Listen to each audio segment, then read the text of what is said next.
আসসালামু আলাইকুম। আমি মোহাম্মদ শাহজাদা। গাইলা গাইনা কোনো কাদা। থাকি পুরোনো এক বাংলো বাড়িতে, যেখানে থাকিত বাদশা আকবরের বংশধরেরা, যেটা পরবর্তীতে বিক্রি হয়ে যায় এক হোস্টেল কর্তৃপক্ষের কাছে। ভাগ্যক্রমে আমারও সুযোগ হয়ে যায় এখানে থাকার।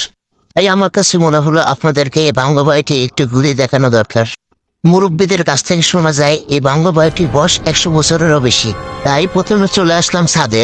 ছাদে রয়েছে এক রহস্যময় বাথরুম। এই বাথরুম দিনের বেলা ইউজ করি আমরা, রাত্রের বেলা ইউজ করে ভূতেরা। চলুন বাথরুমটি ভিতরের দিক থেকে দেখে আসি। ভিতরটি দেখতে এখনকার ডিজাইনের মতো হলেও এর ডিজাইন করা হয়েছিল 5-7 শাসনামলে। এই বাথরুমে ব্যবহার করা হয়েছে ইংল্যান্ডের কুষ্টি পাথর, যে পাথরের মূল্য এখনকার সময়ের 1000 কোটি টাকা।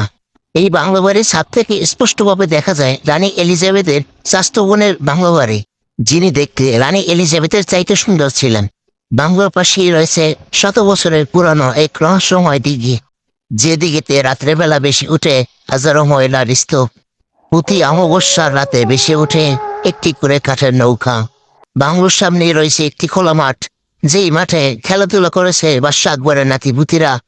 এখন খেলে আমাদের তরুণ প্রজন্ম, যারা সর্বদা মারতে মারতে ক্লান্ত হয়েছে। আই মিন সোয় এবং স্যার।